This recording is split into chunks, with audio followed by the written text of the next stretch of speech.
அத்தியாயம் 18-19. ஹேமத் பந்த் எவ்வாறு ஏற்றுக்கொள்ளப்பட்டு ஆசிர்வதிக்கப்பட்டார். திருவாளர் சாதே. திருமதி தேஷ்முக்கின் கதைகள். நல்ல எண்ணங்களின் அவா நிறைவேற்றத்தை ஊக்குவித்தல். உபதேச வகைகள்.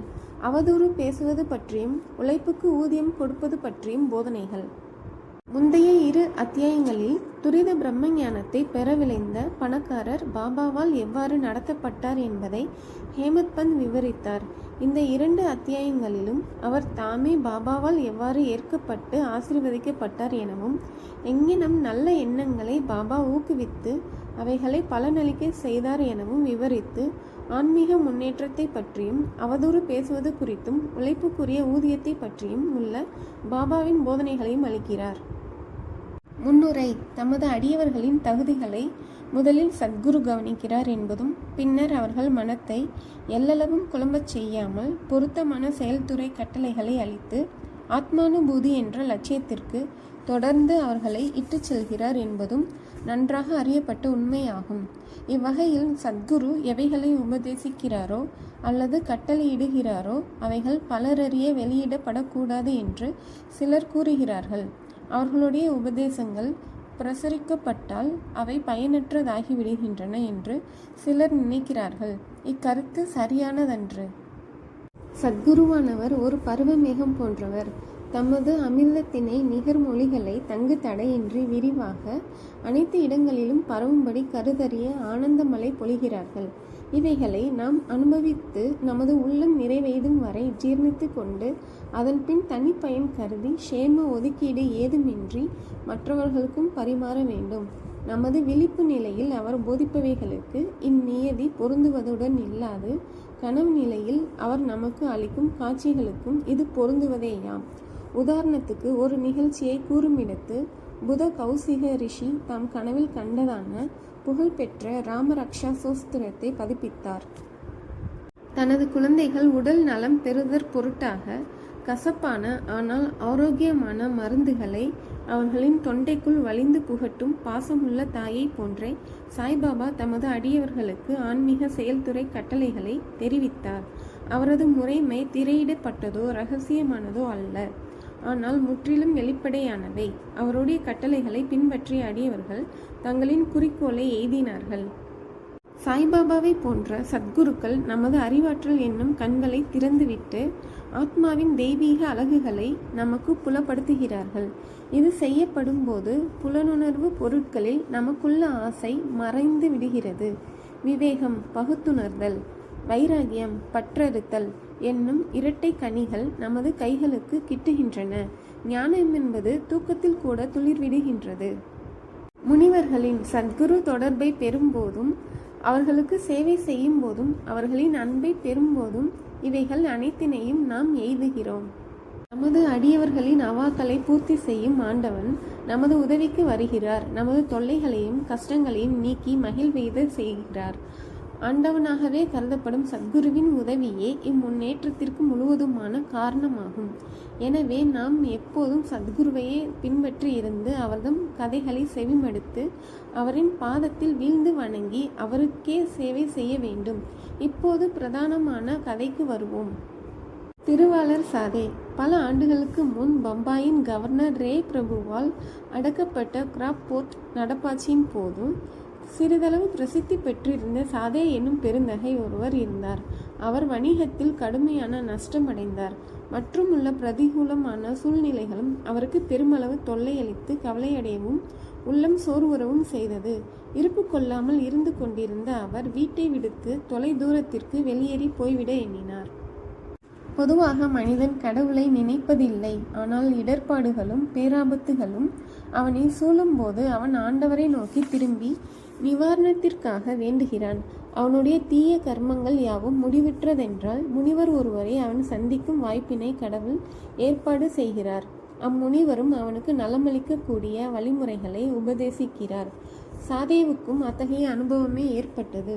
தத்தம் தேவைகள் பூர்த்தி செய்யப்படவும் மனசாந்தியை அடைவதற்கும் ஏதுவாக சாய்பாபாவின் தரிசனத்தை பெற ஏராளமான மக்கள் திரளாக சென்று கொண்டிருக்கும் ஷிர்டிக்கு போகும்படி அவருக்கு அவரது நண்பர்கள் அறிவுரை கூறினார்கள். அவருக்கு இக்கருத்து பிடித்திருந்தது. உடனே ஷீர்டிக்கு 1917 வந்தார். பரபிரம்மமாகவும் சுயஞ்சோதியாகவும் களங்கமற்றதாயும் தூயதாகவும் உள்ள சாய்பாபாவின் ரூபத்தை கண்ணுற்று அவரது மனம் பதைப்பதைப்பை விடுத்து சாந்தமுற்றது. தமது முற்பிறவிகளில் ஏற்பட்ட நல்வினைகளின் குவியலே தம்மை பாபாவின் புனித திருவடிகளுக்கு கொணர்ந்தது என அவர் நினைத்தார். அவர் உறுதியான மனதிற்பம் வாய்க்க பெற்ற மனிதர். உடனேயே அவர் குரு சரித்திரம் பாராயணம் செய்ய தொடங்கினார்.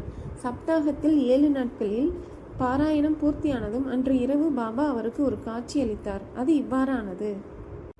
பாபா குரு சரித்திரத்தை தமது கரங்களில் வைத்துக்கொண்டு அதன் உட்பொருளை முன்னால் அமர்ந்து கவனத்துடன் கேட்டுக்கொண்டிருந்த சாதைவிற்கு விவரித்து கொண்டிருந்தார். அவர் விழித்தெழுந்து பின்னர் தமது கனவினை நினைவு கூர்ந்து மிகவும் மகிழ்ச்சி அடைந்தார். அறியாமையில் குரட்டை விடும் தம்மை போன்ற ஆத்மாக்களை பாபாவின் எல்லையற்ற கருணையை எழுப்பிவிட்டு குரு சரித்திர அமுதத்தினை சுவைக்கும்படி செய்கிறது என்று அவர் நினைத்தார். ஸ்ரீ தத்தாத்ரேயர் மற்றும் அவரது மறு அவதாரங்களான ஸ்ரீ பாத, ஸ்ரீ வல்லபர், ஸ்ரீ நரசிம்ம சரஸ்வதி ஆகியோரின் புனித சரித்திரம். மறுநாள் காகா சாஹேப் தீஷித்திடம் இக்காட்சியை பற்றி அவர் தெரிவித்து சாய்பாபாவிடம் அதன் பொருளை பற்றிய நுட்குறிப்பினை குறித்து கேட்கும்படி வேண்டிக் கொண்டார். அதாவது, 1 வாரம் பாராயணம் செய்தது போதுமா அல்லது மீண்டும் ஆரம்பிக்க வேண்டுமா என்பதாக. காகா சாஹேப் தீக்ஷித்தும் தமக்கு கிடைத்த ஓர் உரிய சந்தர்ப்பத்தில் பாபாவை நோக்கி, தேவா, ஓ தெய்வமே, இந்த காட்சியால் சாதேவுக்கு எதனை குறிப்பிடுகிறீர்கள்? அவர் சப்தாகத்தை நிறுத்திவிடலாமா, தொடர வேண்டுமா? அவர் ஓர் எளிய அடியவர். அவரது அவா நிறைவேற்றப்படுதல் வேண்டும். அவருக்கு காட்சியின் பொருள் விளக்கப்பட்டு அவர் ஆசீர்வதிக்கப்பட வேண்டும் என கேட்டுக்கொண்டார். பாபாவும் அவர் மற்றும் ஒரு சப்தாகம் பாராயணம் செய்ய வேண்டும். அதை அவர் கவனமாக கற்பாராயின் அவர் தூயவராகி நன்மை பெறுவார்.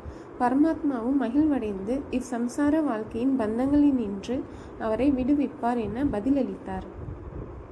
பாபாவின் பக்தர்கள் எல்லா எண்ணங்களையும் படித்து புரிந்து கொண்டு தீய எண்ணங்களை கீழடக்கி நல்ல எண்ணங்களை ஊக்குவித்தார் என்பது அடியவர்களின் அனுபவமாகும்.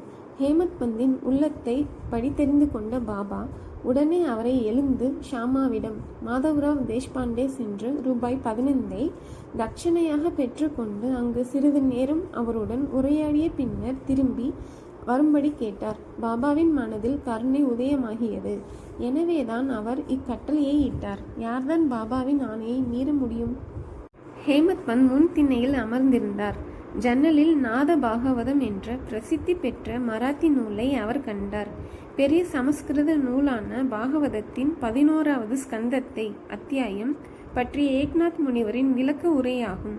சாய்பாபாவின் யோசனையின் பேரில் அல்லது சிபாரிசின் பேரில் திருவாளர்கள் பாபு சாஹேப் ஜோக்கும் காகா சாஹேப் தீக்ஷித்தும் ஷிர்டியில் தினந்தோறும் பகவத்கீதையையும் கிருஷ்ணருக்கும் அவரது தோழரும் பக்தருமான அர்ஜுனனுக்கும் இடையே நிகழ்ந்த உரையாடலை அதன் மராத்திய விளக்கு உரையான பாவர்த்த தீபிகா அல்லது ஞானேஸ்வரியுடன் நாத பாகவதத்தையும் கிருஷ்ணருக்கும் அவரது சேவகரும் பக்தருமான உத்தவருக்கும் இடையே நிகழ்ந்த உரையாடல் மற்றும் மற்றைய பெரிய நூலான ஏக்நாத்தின் பாவார்த்த இராமாயணத்தையும் படித்தார். பாபாவிடம் அடியவர்கள் வந்து சில குறிப்பிட்ட கேள்விகளை கேட்டபோது சில சமயங்களில் அதில் ஒரு பகுதிக்கு விடையளித்துவிட்டு பாகவத தர்மத்தின் முக்கிய ஆராய்ச்சி கட்டுரைகளான மேற்குறிப்பிட்ட நூல்களை பாராயணம் செய்வதை சென்று கேட்கும்படி கூறுவார். அடியவர்கள் சென்று அவற்றை கேட்கும்போது தங்கள் வினாக்களுக்கு பூர்ண திருப்தியான பதில்களை பெறுவார்கள். நாத பாகவதம் என்ற நூலின் சில பகுதிகளை ஹேமத் பந்தும் படிப்பது வழக்கம். அன்று மசூதிக்கு சென்று கொண்டிருந்த சில அடியவர்களுடன் சேர்ந்து செல்வதற்காக தினம்தோறும் தாம் படிக்கும் பகுதிக்கு அவர் பூர்த்தி செய்யவில்லை. ஷாமாவின் ஜன்னலிலிருந்து அந்த புத்தகத்தினை எடுத்து தற்செயலாக அதை புரட்டிய போது அவரது ஆச்சரியத்திற்கேற்ப முடிக்கப்படாத பகுதி வந்தது. தமது நித்திய பாராயணத்தை பூர்த்தி செய்வதற்கு ஏதுவாக பாபா தன்னை வெகு அன்புடன் ஷாமாவின் வீட்டிற்கு அனுப்பி இருப்பதாக அவர் எண்ணினார். எனவே முடிக்கப்படாத பகுதியை படித்து பூர்த்தி செய்தார். இது முடிவடைந்த உடனேயே ஷாமா வழிபாட்டை முடித்துவிட்டு வந்தார். அவர்களிடையே பின்வரும் உரையாடல் நிகழ்ந்தது. ஹேமத் பந்த், பாபாவிடம் இருந்து ஒரு தூது குறிப்புடன் நான் வந்துள்ளேன். தங்களிடம் இருந்து தட்சணையாக ₹15 பெற்றுக்கொண்டு சிறிது நேரம் தங்களுடன் அமர்ந்து மகிழ்ச்சியாக உரையாடிவிட்டு பின்னர் தங்களுடன் மசூதிக்கு திரும்பும்படி என்னை அவர் கேட்டுக்கொண்டிருக்கிறார். ஷாமா, ஆச்சரியத்துடன், என்னிடம் கொடுக்க பணம் ஏதும் இல்லை. ரூபாய்களுக்கு பதிலாக என்னுடைய 15 நமஸ்காரங்கள் பாபாவிடம் தட்சிணையாக எடுத்துச் செல்லுங்கள். ஹேமத் பந்த், மிக நல்லது. தங்களுடைய வணக்கங்கள் ஏற்றுக்கொள்ளப்பட்டன. இப்போது நாம் சிறிது உரையாடுவோம். நமது பாவங்களை அளிக்கும் பாபாவின் சில கதைகளையும் லீலைகளையும் கூறுங்கள். ஷாமா, அப்படியென்றால் சற்றே இங்கு அமருங்கள். இக்கடவுளின் பாபா விளையாட்டு லீலை வியக்கத்தக்கது. அது தங்களுக்கு முன்னமே தெரியும். நான் ஒரு கிராமத்து குடியானவன். ஆனால் தாங்களோ அறிவுடைய குடிமகன். தாங்களே இங்கு வந்துற்றது முதலாக சிறிது அதிகமாகவே லீலைகளை கண்டு கொண்டிருக்கிறீர்கள். அவற்றை எங்கெனும் நான் தங்கள் முன் விவரிப்பேன். நன்று, இந்தாருங்கள். வெற்றிலை பாக்கு சேர்த்து தாம்பூலம் பான்விதா போட்டுக்கொள்ளுங்கள். நான் உள்ளே சென்று உடித்து கொண்டு வந்துவிடுகிறேன். சில நிமிடங்களில் ஷாமா வெளியே வந்து ஹேமத் பந்துடன் பேசத் தொடங்கினார். அவர் சொன்னார், இந்த ஆண்டவனின் பாபா லீலைகள் அறிந்து கொள்ள இயலாதவை. அவர்தம் லீலைகளுக்கு முடிவில்லை. யாரை அவற்றை கண்டு கொள்ள இயலும்? தமது லீலைகளினால் அவர் விளையாடுகிறார் என்றாலும் அவைகளுக்கு புறம்பாகவே அதனால் பாதிக்கப்படாதவராகவே இருக்கிறார். நாகரிகமற்றவர்களாய நமக்கு என்னதான் தெரியும்? பாபா தாமே ஏன் கதைகள் சொல்லவில்லை? தங்களை போன்ற கற்றறிந்தோரை என் போன்ற அறிவிலிகளிடம் ஏன் அவர் அனுப்புகிறார்? அவர்தம் வழிகள் கருதுவதற்கு இயலாதவை. அவைகள் மனித தன்மை வாய்ந்தவை அல்ல என்று மட்டுமே என்னால் கூற இயலும். இந்த முன்னுரையுடன் ஷாமா தொடர்ந்தார். இப்போது என் நினைவில் இருக்கும் ஒரு கதையை நான் தங்களுக்கு விவரிக்கிறேன். அதை நானே நேரிடையாக அறிவேன்.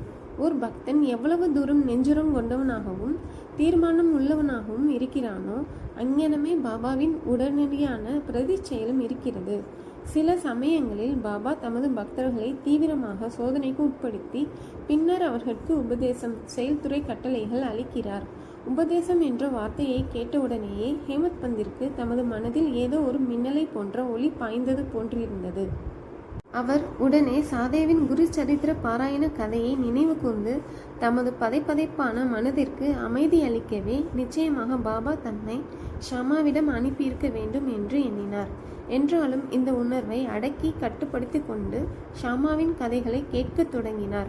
அவை அனைத்தும் பாபா தமது பக்தர்களிடம் எவ்வளவு அன்புடனும் பாசமுடனும் இருக்கிறார் என்பதை தெரிவிக்கின்றன. இவைகளை எல்லாம் கேட்ட ஹேமத் பந்த் ஒருவித மகிழ்ச்சியை எய்தலானார். பிறகு பின்வரும் கதையை ஷாமா கூறத் தொடங்கினார். திருமதி ராதாபாய் தேஷ்முக். ராதாபாய் என்ற பெயருடைய கிழவி ஒருத்தி இருந்தாள். அவள் காஷாபாய் தேஷ்முக் என்பவரின் தாயாராவாள். பாபாவின் புகழை கேள்விப்பட்டு சங்கம்நேர் நகர மக்களுடன் அவள் ஷிர்டிக்கு வந்தாள். பாபாவின் தரிசனத்தை பெற்று மிகவும் திருப்தி அடைந்தாள். பாபாவை மிகவும் உள்ளார்ந்த அன்புடன் அவள் நேசித்தாள்.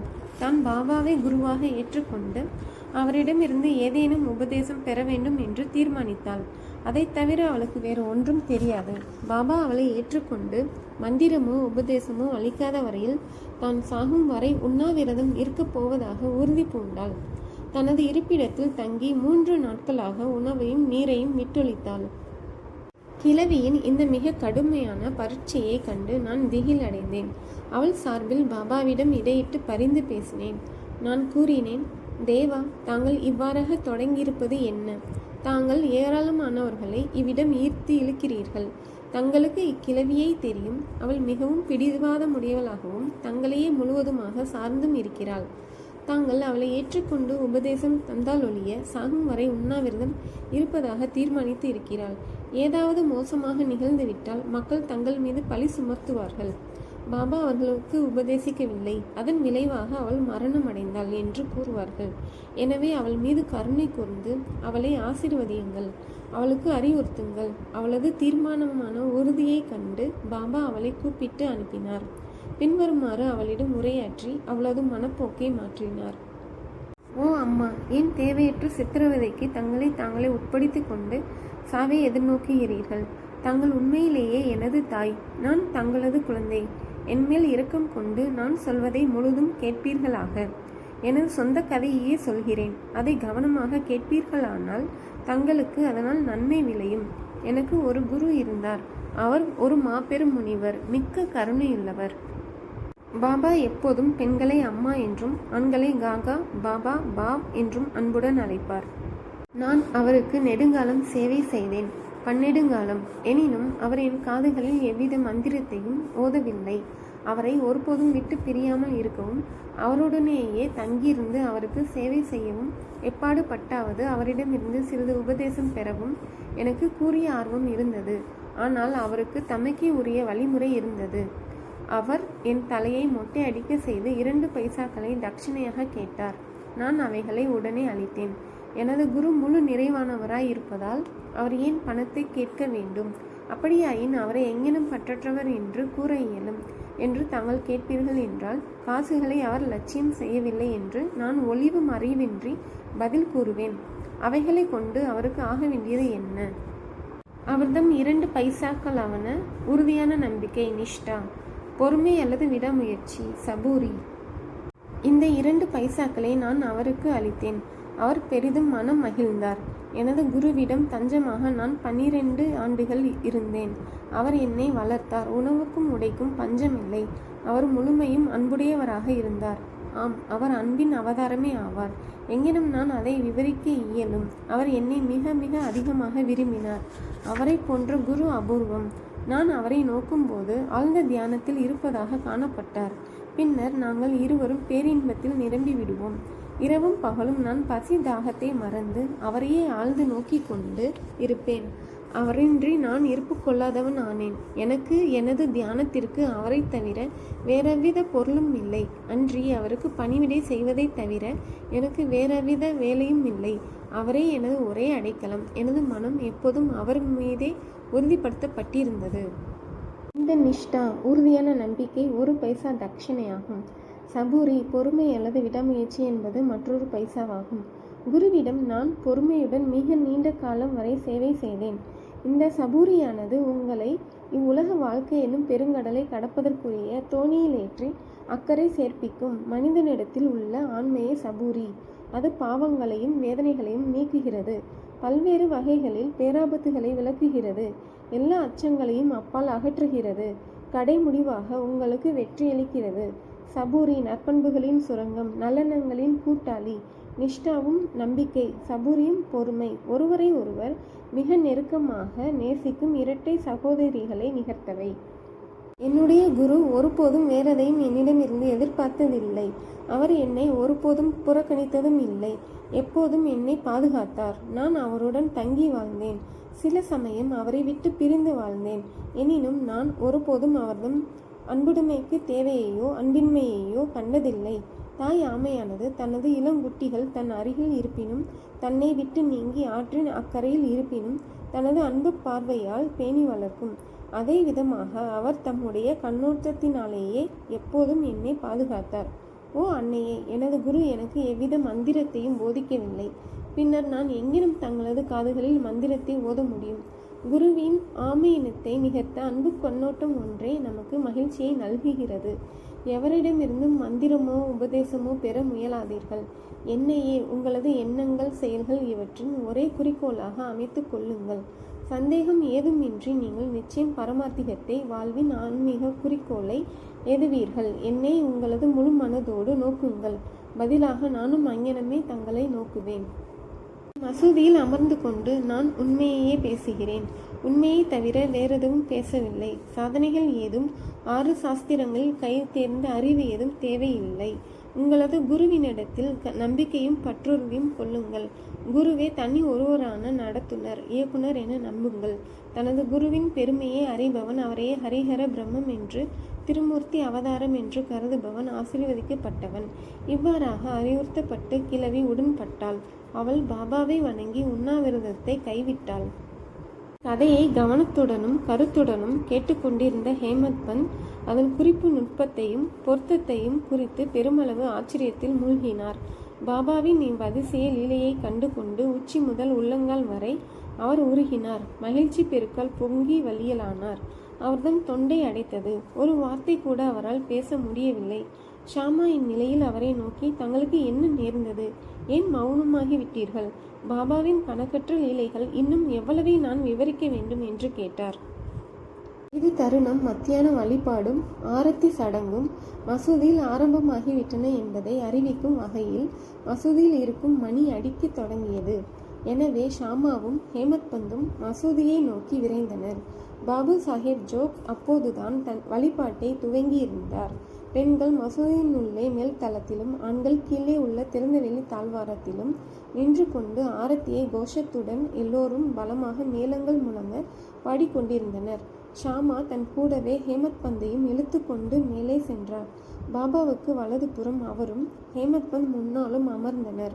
அவர்களை கண்டு ஷாமாவிடமிருந்து கொண்டு வந்த தட்சிணையை கொடுக்கும்படி ஹேமத் பந்திடம் கேட்டார். ஹேமத் பந்த் அவ்விடம் நேரே சென்றிருந்ததாகவும் ஷாமா ரூபாய்க்கு பதிலாக நமஸ்காரங்களை அளித்ததாகவும் அவர் அங்கேயே நேரில் இருப்பதாகவும் கூறினார். பாபா அதற்கு, நன்று, தாங்கள் இருவரும் சம்பாசித்தீர்களா? அப்படியென்றால் நீங்கள் பேசியவை அனைத்தையும் குறித்து எனக்கு சொல்லுங்கள் என்றார். மணியோசை, மேளம், கோஷ்டி கானம் இவற்றை பொருட்படுத்தாது ஹேமத் பந்த் அவர்கள் பேசியதை கூற ஆவலாய் இருந்தார். அதை எடுத்துரைக்கவும் ஆரம்பித்தார். பாபாவும் அதை கேட்பதற்கு ஆவலாய் இருந்தார். எனவே அவர் தமது திண்டை விட்டு நீங்கி முன்னால் சாய்ந்து கொண்டார். தாம் உரையாடியவை எல்லாம் மிகவும் மகிழ்வளிக்கின்றவை. குறிப்பாக கிழவியின் கதை மிக மிக அற்புதமானது என்றும் அதை செவிமடுத்ததன் பொருட்டு அவர் பாபாவின் லீலை விவரிக்க இயலாதது என்றும் கதை என்ற புறத்தோற்றத்தில் பாபா தம்மையே உண்மையில் ஆசீர்வதித்திருப்பதாக தாம் நினைப்பதாக கூறினார். பின்னர் பாபா, கதை அற்புதமானது, எங்கெனும் நீங்கள் ஆசீர்வதிக்கப்பட்டீர்கள். நான் உங்களிடமிருந்து எல்லாவற்றையும் விளக்கமாக அறிந்து கொள்ள விரும்புகிறேன். எனவே அவை அனைத்தையும் குறித்து எனக்கு இப்போது சொல்லுங்கள் என்றார். ஹேமத் பந்த் தான் சற்று முன் கேட்ட தனது உள்ளத்தில் நிலையான முத்திரையை ஏற்படுத்திய கதையை முழுக்க விவரித்தார். இதை கேட்டு பாபா மிகவும் மகிழ்ச்சியுற்றார். மேலும் அவரை நோக்கி, இக்கதை உம்மதுள்ளத்தில் பதிவுற்றதா? அதன் குறிப்பு நுட்பத்தை பிடித்து கொண்டீரா என்றார். அவர், ஆம் பாபா, எனது மனத்தின் பதைப்பதைப்பு மறைந்தொழிந்தது.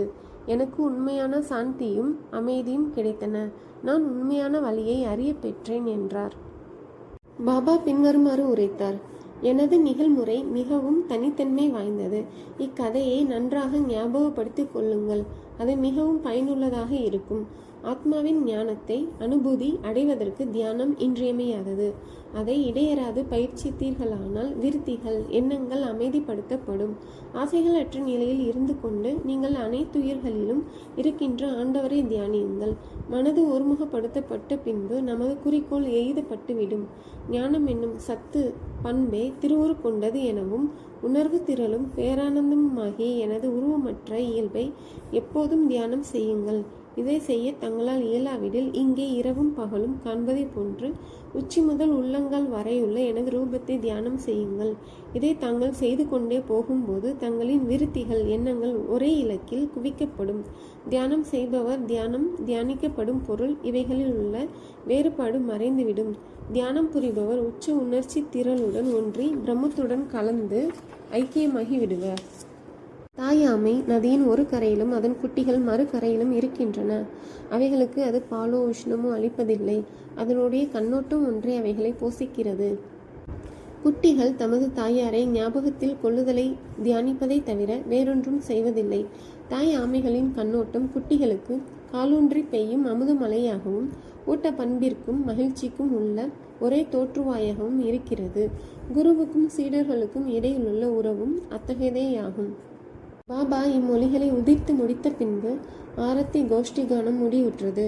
அனைவரும் உறக்க ஒரே குரலில், சச்சிதானந்த சுரூபியாய் இருக்கிற சத்குரு சாய்நாத் மகாராஜுக்கு ஜெய் என்று கூவினார்கள்.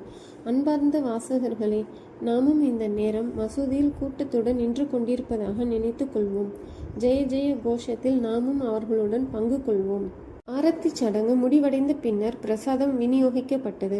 வழக்கம் போல் பாபு சாஹேப் ஜோக் முன்னே வந்து பாபாவை வணங்கிய பின் அவரின் உள்ளங்கை நிறைய கற்கண்டை அளித்தார். பாபா இவை முழுவதையும் ஹேமத் பந்தின் கைகளில் திணித்து அவரிடம், இக்கதையை உள்ளத்தில் இருத்தி நன்றாக நினைவில் வைத்துக் கொள்வீர்களேயானால் தங்களது நிலையும் கற்கண்டை போலவே சுவையுள்ளதாகும். உங்களது எல்லா விருப்பங்களும் நிறைவேற்றப்படும். நீங்களும் சந்தோஷமாய் இருப்பீர்கள் என்று கூறினார். ஹேமத் பந்த் பாபாவின் முன்னால் பணிந்து வணங்கி, இவ்வாறே எனக்கு அனுகூலம் செய்யுங்கள், என்னை எப்போதும் ஆசீர்வதித்து காப்பாற்றுங்கள் என்று கெஞ்சி கேட்டு கொண்டார். பாபா அதற்கு, இக்கதையை கேட்டு அதனை குறித்து தியானித்து அதன் மெய்கருத்தை ஜீரணித்து கொள்ளுங்கள். அப்போது உங்களிடத்திலிருந்து தாமே வெளிப்படுத்தி காட்டுகின்ற ஆண்டவரை எப்போதும் ஞாபகமூட்டி தியானித்து கொண்டிருப்பீர்கள் என்று பதிலளித்தார். அன்பான பக்தர்களே, அப்போது ஹேமத் பந்த் கற்கண்டு பிரசாதத்தை பெற்றார். நாமும் இப்போது கற்கண்டு பிரசாதம் அல்லது இக்கதையின் அமிர்தத்தை பெறுவோம். அதை நம் உள்ள நிறைவடையும் வரை பருகுவோம். அதை தியானிப்போம். அதை ஜீர்ணித்துக் கொள்வோம். பாபாவின் அருளினால் வலிமையுடனும் மகிழ்ச்சியுடனும் இருப்போம். ஆமேன். 19ஆம் அத்தியாயத்தின் இறுதியில் ஹேமத் பந்த் மற்றும் சில விஷயங்களை பற்றி கூறியிருக்கிறார். அவைகள் கீழே தரப்பட்டுள்ளன.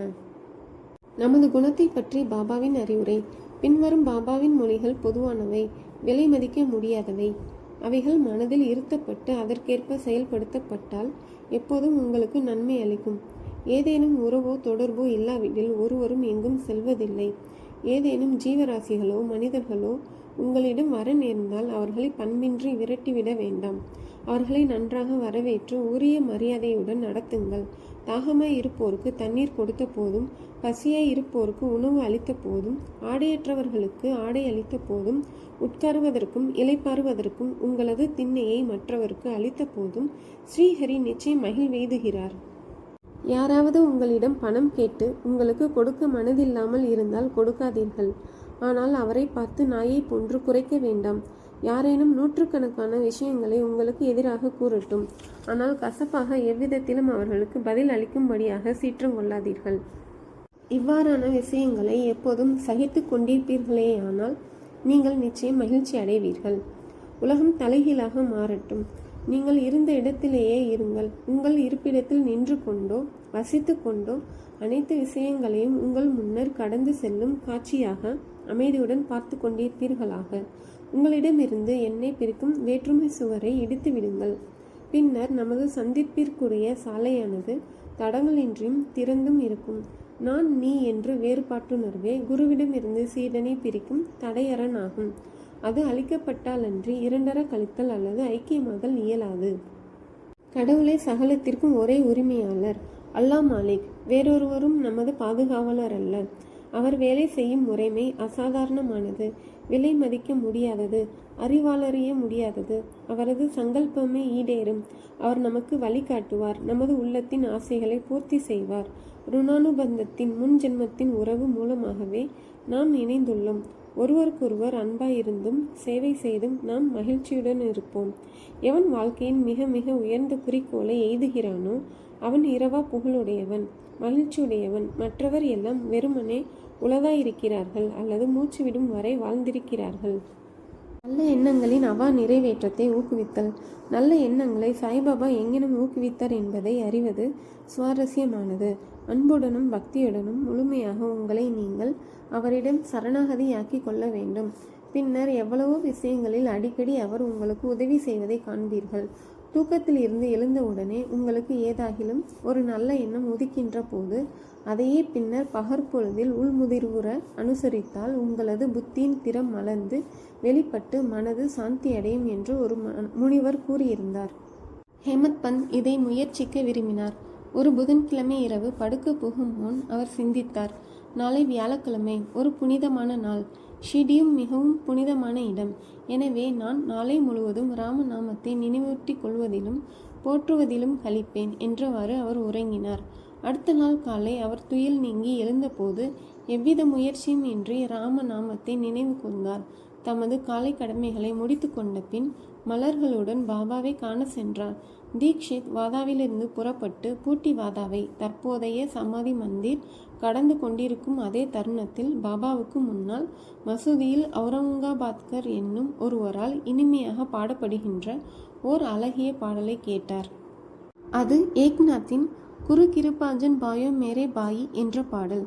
அப்பாடலில் குருவின் கடாட்சம் என்னும் ரூபத்தில் அஞ்சனம் அவருக்கு கிடைத்தது என்றும் அது அவரின் பார்வையை திறந்துவிட்டு அவருக்கு ராமரை அகத்தும் புறத்தும் உறக்கத்திலும் கனவிலும் விழிப்பு நிலையிலும் எவ்விடத்தும் காணும்படி செய்தது என்றும் கூறினார்.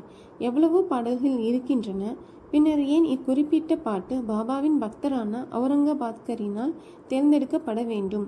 பகற்பொழுதில் ராமநாமத்தை இடைவிடாமல் பாட வேண்டும் என்ற ஹேமத் பந்தின் தீர்மானத்துக்கு ஊட்டமளிக்க வேண்டும் என்று ஏற்பாடு செய்யப்பட்டதல்லவா? தனித்திறம் வாய்ந்த இந்நிகழ்வு பொருத்தம். உபதேசங்களின் விதங்கள். அவதூறு பேசுவோர் புறங்குறுவோர் கண்டிக்கப்படுதல். அறிவுரை வழங்குவதற்கு சாய்பாபாவிற்கு எத்தகைய சிறப்பான இடமோ குறிப்பிட்ட நேரமோ தேவை இருக்கவில்லை. சந்தர்ப்பம் நேரிட்ட போதெல்லாம் தாராளமாக அவற்றை அவர் வழங்கினார்.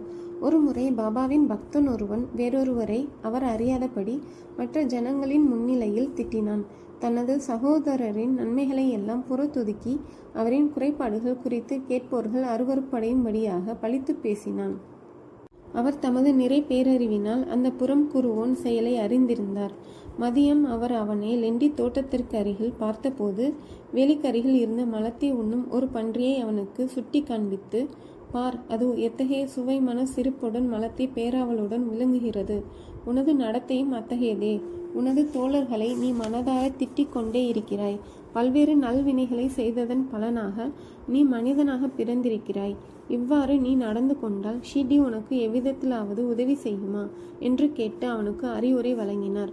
அப்பக்தன் அப்பாடத்தை உள்ளத்தில் ஏற்றுக்கொண்டு சென்றான் என்று சொல்ல தேவையில்லை. இவ்விதமாக பாபா அவசியம் நேரிட்ட போதெல்லாம் அறிவுரைகளை வழங்கி கொண்டே இருந்தார். இவைகள் நமது மனதில் ஏற்றுக்கொள்ளப்பட்டு அதன்படி செயலாற்றப்பட்டால் ஆன்மீக லட்சியம் அனுபூதி நெடுந்தொலைவில் இல்லை. என் ஹரி, கடவுள் இருந்தால் அவர் எனது கட்டிலேயே எனக்கு உணவளிப்பார் என்னும் ஒரு பழமொழி இருக்கிறது. உணவு உடை விஷயத்தில் மட்டுமே இப்பழமொழி உண்மை. ஆனால் இதை நம்பி எவனாகிலும் அமைதியாக அமர்ந்து கொண்டு ஆன்மீக விஷயங்களில் ஒன்றும் செய்யாமல் இருந்தால் அவன் படுவீழ்ச்சி எய்துவான்.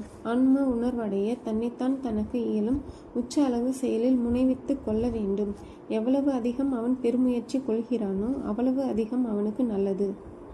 பாபா தாம் நிலம், காற்று, நாடு, உலகம், ஒளி, மோட்சம் ஆகியவை எங்கெனும் நிறைந்திருக்கும் சர்வவியாபி என்றும் தாம் ஒரு வரையறை உடையவரல்ல என்றும் கூறினார்.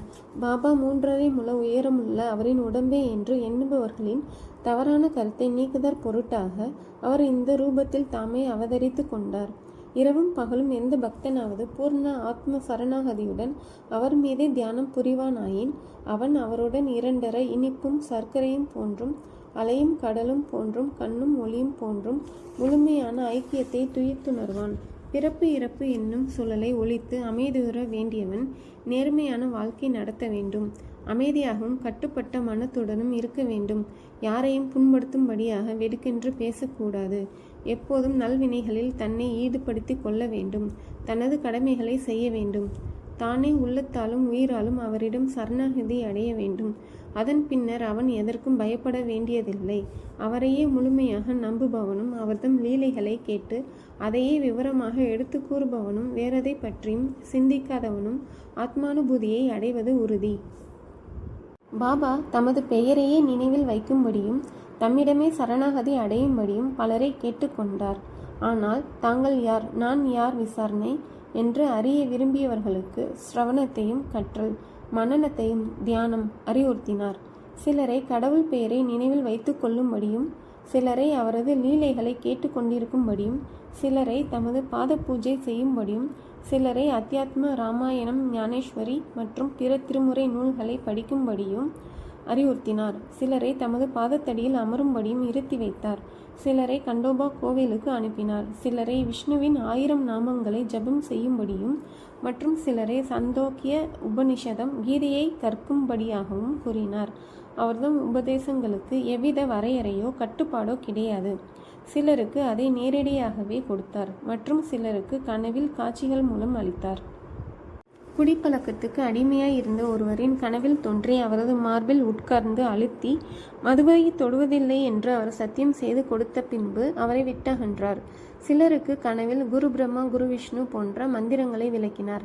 ஹடயோகம் பழகி கொண்டிருந்த பக்தர் ஒருவருக்கு ஹடயோக பயிற்சிகளை நிறுத்தி கொள்ள வேண்டும் என்றும் அமைதியுடன் அமர்ந்து பொறுமையாய் சபூரி இருக்க வேண்டும் என்றும் சொல்லி அனுப்பினார். அவரது எல்லா வழிகளையும் செயல்முறைகளையும் விவரிக்க இயலாது. சாதாரண உலக விவகாரங்களில் தமது செயல்களால் முன் உதாரணங்கள் அமைத்தார். அவைகளில் ஒன்று கீழே தரப்பட்டிருக்கிறது. உழைப்புக்கு கூலி. ஒரு நாள் மத்தியான வேளையில் ராதாகிருஷ்ணமாயின் வீட்டிற்கு அருகில் பாபா வந்து எனக்கு ஓர் ஏணி கொண்டு வாருங்கள் என்று கூறினார். சிலர் அதை கொண்டு வந்து பாபா குறிப்பிட்டபடி அதை ஒரு வீட்டு சுவரில் சாய்த்து வைத்தனர். வாமன் போந்தகருடைய வீட்டு கூரையின் மீது ஏறி ராதாகிருஷ்ணமாயின் கூரையின் மீது நடந்து சென்று மற்றொரு மூலையில் இருந்து கீழே இறங்கினார். பாபா எந்த குறிக்கோளுடன் இருந்தார் என்பதை ஒருவரும் அறிய இயலவில்லை. மலேரியா காய்ச்சலால் ராதாகிருஷ்ணமாயி நடுங்கிக் கொண்டிருந்தாள். அதை ஓட்டி விரட்டுதற் பொருட்டு அவர் மேலே ஏறியிருக்கலாம். கீழே இறங்கிய உடனே ஏணியை கொண்டு வந்தவர்களுக்கு பாபா 2 ரூபாய் கொடுத்தார்.